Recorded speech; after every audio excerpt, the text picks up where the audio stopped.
क्या आप भी 1 रुपये, 2 रुपये, 5 रुपये या चिल्लर का लेन देन यूपीआई से करते हो? यदि हाँ, जहां आप तो छुट्टे की परेशानी से छूट जाते हो, लेकिन इससे बैंकों की सिरदर्दी बढ़ जाती है, क्योंकि इससे उनकी पेमेंट की प्रोसेस की लागत कई गुना बढ़ जाती है। ये सब इसलिए हो रहा है क्योंकि देश में छोटे नोटों का अकाल पड़ा है। बैंकों का कहना है कि इस शॉर्टेज को दूर करने में 2 साल का समय लग सकता है।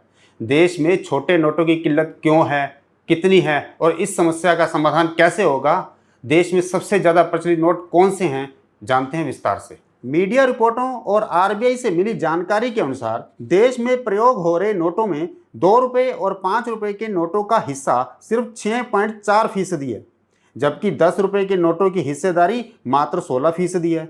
इसी तरह बाजार में 20 रुपये के नोट मात्र 8% हैं, जबकि इसी दौरान बाजार में 100 रुपये और 500 रुपये के नोट बेतहाशा चल रहे हैं।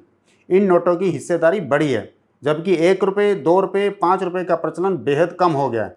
बताया गया है कि नोटों की प्रिंटिंग की कॉस्ट बढ़ जाने के कारण ये नोट बाजार में कम प्रचलन में है। इसके अलावा छोटे नोटों के वितरण में भी सुस्ती बरती गई है। आपको पता है, यूपीआई लेन देन पर होने वाला पूरा खर्च बैंक वहन करता है। उपभोक्ता का इसमें 1 रुपया नहीं लगता।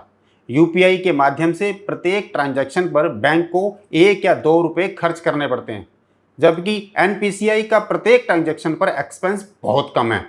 परंतु लेन देन की संख्या बढ़ जाने के कारण बैंकों को आईटी सिस्टम पर ज़्यादा रकम खर्च करनी पड़ रही है। National payments corporation of India यानी एनपीसीआई के अनुसार पिछले वित्त वर्ष में यूपीआई के माध्यम से कुल 314 लाख करोड़ मूल्य का ट्रांजैक्शन हुआ है, जबकि हर महीने 20 अरब ट्रांजैक्शन हुए हैं।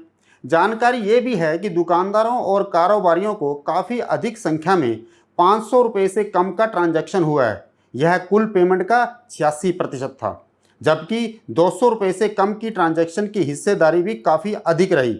इस साल यानी मई 2026 में यूपीआई के माध्यम से 30 लाख करोड़ मूल्य की ट्रांजैक्शन हुई है, जबकि लेन देन की संख्या 23% रही। आरबीआई ने बैंकों को हिदायत दी थी कि वे 50 रुपये और 100 रुपये के नोटों को बाजार में ज़्यादा से ज़्यादा संख्या में उतारें।